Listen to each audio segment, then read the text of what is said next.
안에서 거듭난 이 성도는요, 과거 거듭나기 전 무엇을 우리 삶의 근거와 가치로 삼았고 살았는지를 우리가 한 번 더 생각해 볼 필요가 있습니다. 우리는 전에 우리의 탐심을 따라서 세속적인 그런 허용과 물질의 그 삶을 절대적인 것으로 삼고 그렇게 저와 여러분들이 살았습니다. 예수님의 그 마음인 온유함과 겸손함과 의와 가평과 사랑과 소망과 그렇게 전혀 무관한 삶의 자세를 지니고 그렇게 살았던 저희들입니다. 이와 같은 삶은 바로 이 세상에서 죄악 권세로 막노릇하던 그런 사탄의 종의 삶이 바로 그러한 삶입니다. 그러나 이제는 예수 그리스도를 우리의 주님과 왕으로 섬기면서 의에게 종노릇하는 그런 삶으로 전향했기에 우리의 세력과는 적대적인 그런 관계가 된 것입니다. 자, 이제 이와 같은 선한 싸움을 해야 하는 우리 성도들이 어떻게 함으로써 그리스도 예수의 마음을 품을 수 있는가, 이 말에 깊이 생각해 보고자 합니다. 첫째로 하나님 말씀으로 살면 됩니다. 히브리서 4장 12절에서는 하나님의 말씀은 살았고 활력이 있어 좌우의 날선 어떤 것보다 예리하여 혼과 영과 및 관절과 고수를 찔러 죽이기까지 하며 또 마음의 생각과 뜻을 판단한다라고 했습니다. 그리고 종교개혁자 마틴 루터는 말했습니다. 성도의 삶은 보장되어 있지만 안정되어 있지 못하다, 이렇게 말을 했습니다. 보장은 됐지만 안정되지 않다. 험악한 일들도 있다, 이 말입니다. 그래서 성도의 삶은 기적적인 삶이 아니라 애굽에서 가나안으로 가는 그런 나그네의 고달픈 구두의 삶이라는 것입니다. 그리고 여리고를 정복해야 하는 그런 전투적인 그런 삶을 인식할 필요가 있습니다. 그러니까 우리 삶은 그냥 가만히 누구를 통해서 평안함을 누리는 것은 아니라 우리는 전투적인 삶을 살아야 되고 가나안의 나그네의 고달픈 삶도 우리에게 있다는 사실을 일러줍니다. 그래서 예수님께서도 성도들에게 결코 이 땅에서 안녕과 행복을 언약해 주신 일이 없음을 우리는 기억해야 됩니다. 오히려 하나님의 자녀의 삶은 고독함이 있고 또 고난이 있고 투쟁하는 그런 삶이 있다라는 것을 우리는 각오하고 신앙생활을 해야 하는 것입니다. 물론 그 모든 과정에서는 안전하게 하나님의 나라에 도달할 수 있도록 그분은 우리를 인도해 주실 것입니다. 그러므로 우리 성도들은 언제나 영적 여행과 전투할 준비 태세를 늘 갖추고 있어야 된다, 이 말입니다. 즉 최고의 무기는 뭡니까? 우리의 최고의 무기는 하나님의 진리의 말씀인 성경으로 늘 무장해 있어야 됩니다. 그래서 성경을 등한시하는 어리석은 자가 되지 마시고요, 성경을 우리는 늘 가까이 해야 할 것입니다. 성도가 하나님 말씀인 성경으로 무장하기 위해서는 먼저 성경 말씀에 대한 올바른 이해가 있어야 됩니다. 이해 없이 그냥 소설을 읽듯이 그렇게 읽어서는 안 되겠죠. 그래서 성경은 타락한 인간을 구원하기 위한 하나님의 계획을 그 속에, 성경 속에 계시하고 있습니다. 즉 예수 그리스도로 말미암은 인간의 구원을 성경이 증거하고 있다, 이 말입니다. 따라서 성도는 하나님의 말씀을 따라서 살게 됨으로써 행치를 삼가 범죄의 길에서 벌써 벗어날 수 있다, 이 말입니다. 그래서 하나님의 말씀인 성경은 우리 행위의 그런 표준이 되어 우리를 의의 길로 예수 그리스도를 닮아가도록 성화의 가정을 밟게 할 것입니다. 시편 기자는 말씀의 확실한 성격에 대해서 이렇게 말했습니다. 시편 19편 9절에서 여호와를 경외하는 도는 정결하여 영혼까지 이른다 라고 말씀하시고 여호와의 규례는 확실하다, 그러므로 의롭다 라고 했습니다. 그래서 하나님의 말씀인 성경은 순결하여 흙도가니에 7번 단련된 원처럼 인간의 마음을 이렇게 기쁘게 하고 무지한 눈을 밝혀줍니다. 그리고 뿐만 아니라 말씀은 의롭기 때문에 분명한 진리이기 때문에 매이지 아니하고 확실하고 정직하여 누구에게나 동일한 성격으로 성경은 그대로 나타나게 됩니다. 초대교회 성도들이 그렇게 살았던 것처럼, 중세교회에 살았던 성도들이 살았던 것처럼 지금 우리들도 똑같이 그 성격은 똑같다라는 것을 우리에게 가르쳐줍니다. 그래서 말씀의 능력에 대해서 히브리서 기자는 증거를 하는데요. 히브리서 4장 12절에 하나님의 말씀은 살았고 운동력이 있어 좌우의 날선 어떤 검보다 예리하다라고 하였습니다. 뿐만 아니라 말씀의 능력은 죄인으로 하여금 죄를 깨닫게 합니다. 그리고 그 다음에 죄를 깨달으면 회개하게 되고요. 그리고 또 진리로 교육시키고 양육되어질 것이고 구원의 역사를 이루고 악한 영을 대적하는 무기가 된다라고 성경은 증거하고 있습니다. 이처럼 성경은 하나님의 사랑과 온갖 축복이 담겨져 있는 그런 보고입니다. 여러분, 하나님께서는 이 성경을 우리에게 주셨고 예수님께서는 이 말씀을 생명으로 양식을 삼으라 라고 가르쳐주고 있습니다. 따라서 성도는 성경을 바로 알고 이해하고 실천함으로써 믿음이 점점 성장하는 과정을 이루게 될 것이고, 최후에는 말씀에 따라 산 사람들에게 영화롭게 되는 이런 하나님께서 영화롭게 하시는 그 순간까지 자라게 될 것입니다. 여러분, 하나님께서 성경의 말씀에 익숙한 자를 언제나 말씀에 따라서 자신의 삶을 세워가는 사람들을 보면서 얼마나 기뻐하시겠습니까? 그 다음에 두 번째로는 속죄의 기쁨으로 우리는 살아야 됩니다. 에베소서 1장 4절에서 6절 말씀 보면 곧 창세전에 그리스도 안에서 우리를 택하사 우리로 사랑 안에서 그 앞에 거룩하고 흠이 없게 하시려고 그 기쁘신 뜻대로 우리를 예정하사 예수 그리스도로 말미암아 자기의 아들들이 되게 하셨으니 이는 그가 사랑하시는 자 안에서 우리에게 거저주시는 바 그의 은혜의 영광을 찬송하게 하려 하심이라. 자, 창세전에 우리를 선택했다라고 말씀을 기록하고 있습니다. 누가복음 2장 11절에 보면은 오늘날 다윗의 동네에서 너희를 위하여 구주가 나셨으니 곧 그리스도 주시니라라고 기록하고 있습니다. 자, 인류의 이 구원을 위하여 이 세상에 오신 예수 그리스도가 구주이심을 간결하게 표현하는 말씀입니다. 그래서 예수님께서는 육신의 몸을 입으시고 이 땅에서 하나님으로 오셨던 것이죠. 그래서 우리의 죄를 인하여 우리의 허물을 인하여 고통을 받으시고 십자가에 못 박혀 죽었던 것입니다.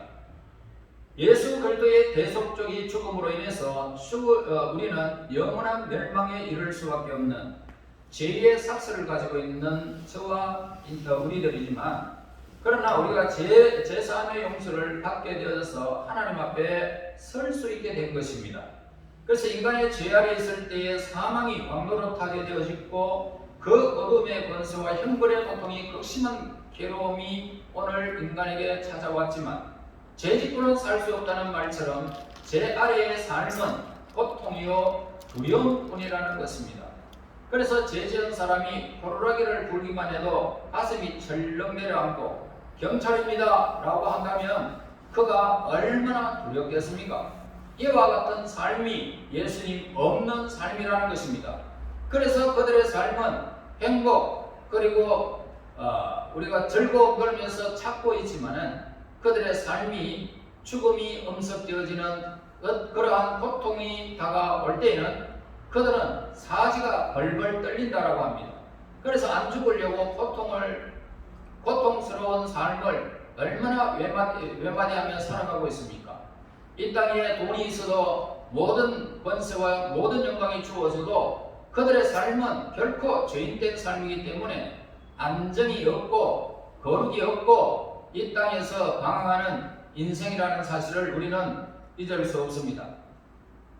그러나 이제 예수 그리스도 안에서 있는 이 성도들에게는 속죄의 기쁨이 선포되었던 것입니다.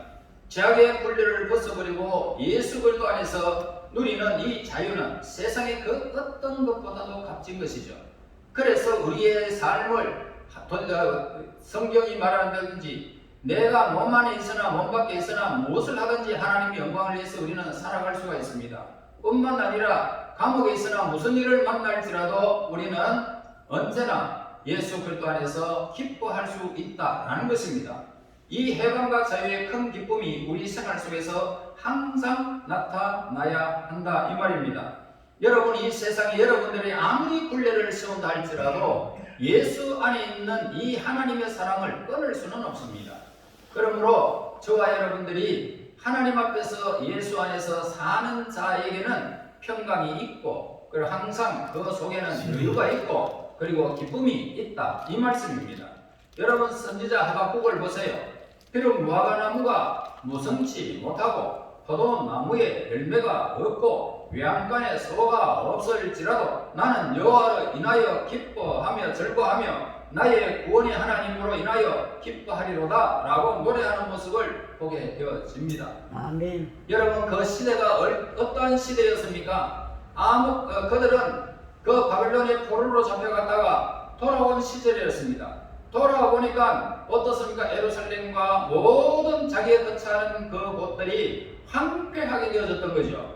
그래서 그들이 먹을 것이 있습니까? 집이 있습니까? 그래서 농사를 지어도 한 해가 지나야 먹을 수 있으니까, 그러니까 이제 그래도 하나님을 통해서 기뻐하겠다는 것입니다. 즐거워하겠다는 것입니다. 여러분, 예수 그리스도를 말미암아 구원받은 우리 성도됨이 내적 증거는 뭡니까? 여러분들에게 잔잔한 기쁨과 여유가 있다는 것입니다. 세상 사람들이 무슨 일을 저지르고 어떤 일이 나타난다 해도 전혀 우리는 거기에 흔들리지 않는다는 것입니다.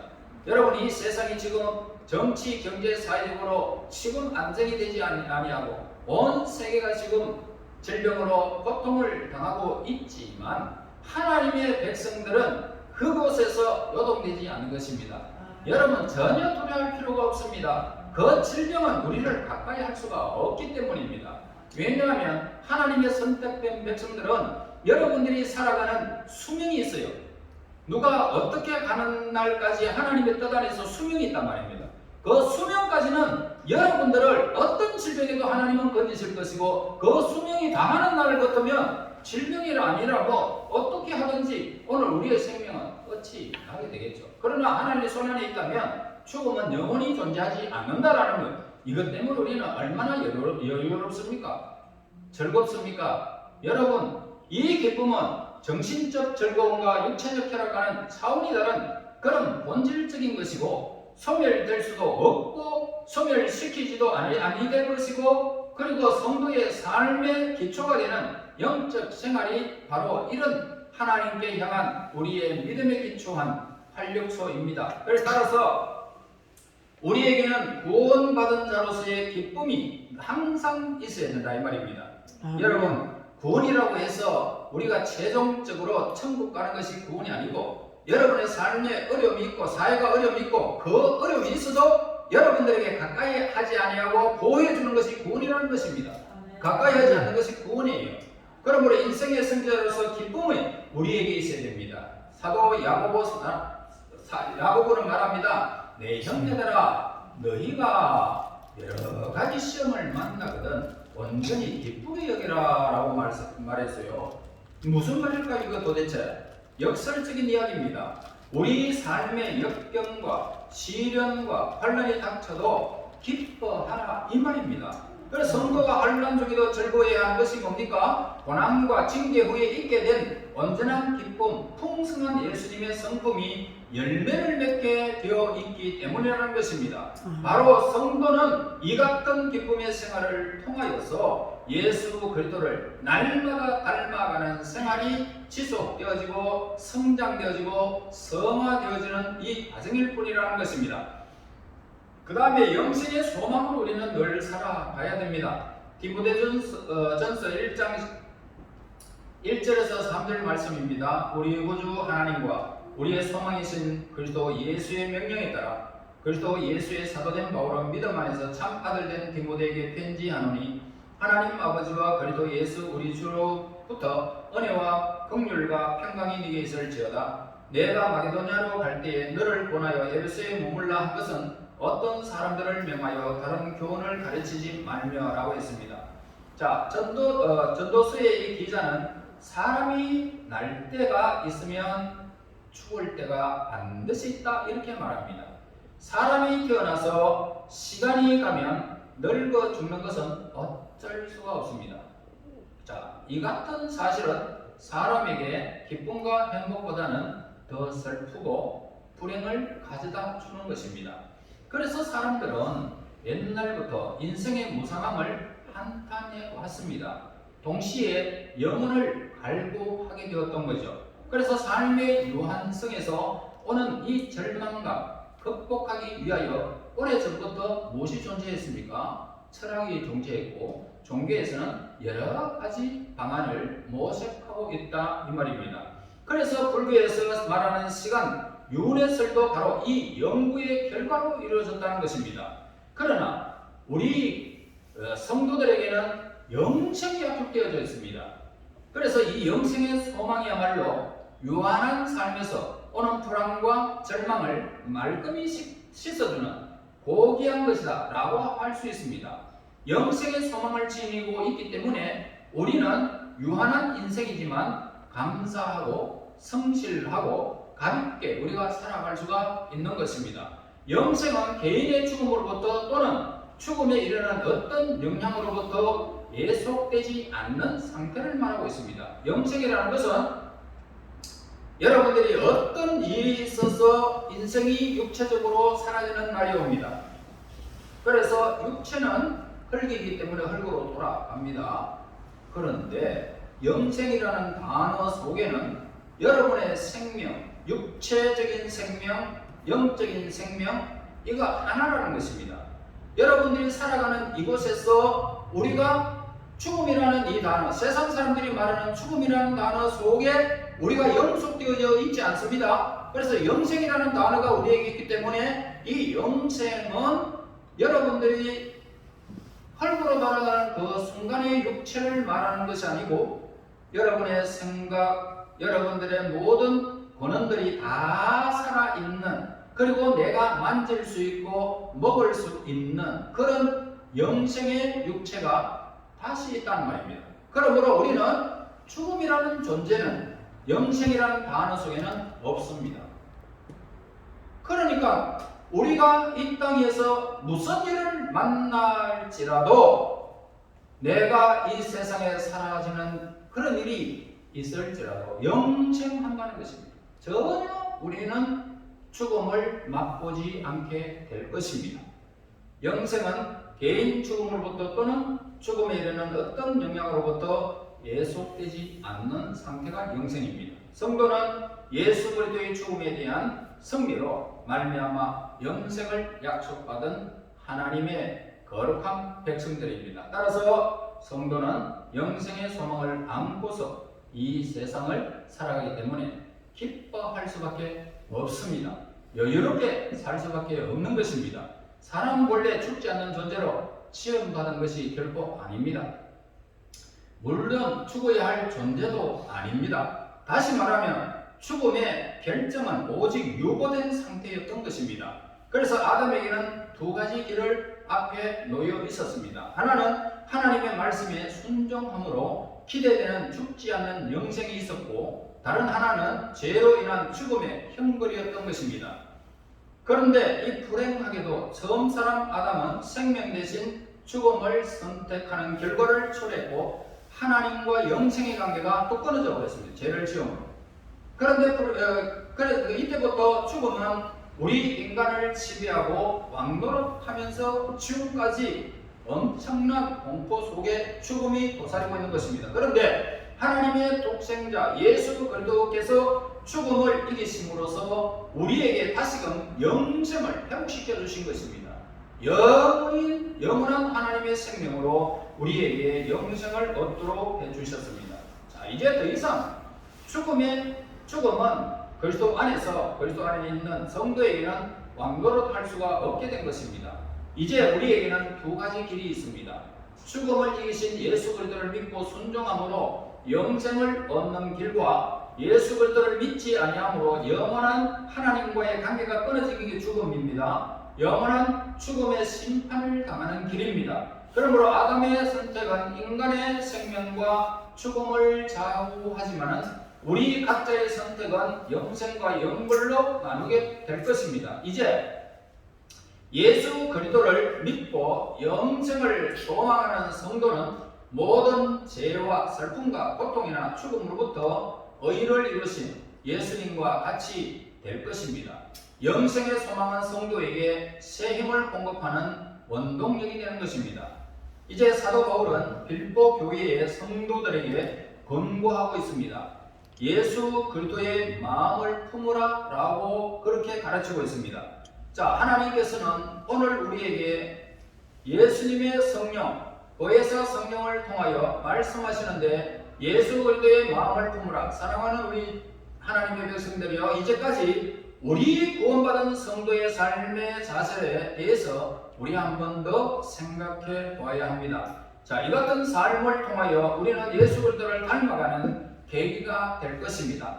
수많은 고통, 고난 그 속에서 예수님이 십자가를 개의치 않고 지으시고 그리고 하나님의 영광을 위하여 다 이루신 그 놀라운 목표점을 향하여 걸어가셔서 예수 그리스도의 그 영광이 하나님의 우편 보좌에서 이 모든 것들을 다 다스리는 권세를 예수님이 받으셨습니다. 이와 같이 오늘 저와 여러분들이 고난과 수많은 일들을 경험하면서 우리에게 주어진 그 일을 우리가 묵묵히 감당할 때에 하나님께서 예수 그리스도의 영광을 회복시켜 주셨듯이 우리의 삶의 영광을 예수 그리스도의 영광을 우리에게 주실 것입니다. 그래서 예수 그리스도를 통하여 구원받은 자로서 우리는 하나님의 말씀 안에서 그 말씀으로 우리는 살아가야 할 것입니다. 속죄의 기쁨으로 살아가야 할 것입니다. 영생의 소망 가운데 살아가 하나님께서 허락하시는 그날까지 그 생명을 얻기까지 예수님과 같이 예수님의 마음을 품고 살아서 예수님의 영광이 여러분들에게도 누리시기를 예수님 이름으로 축원합니다. 하나님 은혜 감사합니다. 오늘도 우리들을 사랑하셔서 영생의 기쁨을 허락하여 주시고 세상의 수많은 일들을 당할지라도 낙연과 같은 우리 인생길 진정 하나님의 거룩한 나라 의의 나라에 가는 예수 그리스도의 분량에 성장하는 계기가 될 수 있도록 우리를 인도하심을 진실로 감사합니다. 이제 예수님의 마음을 품고 살아서 예수님이 누렸던 그 영광 우리 또한 누릴 수 있도록 인도하여 주시옵소서. 예수님 이름으로 기도하옵나이다. 아멘.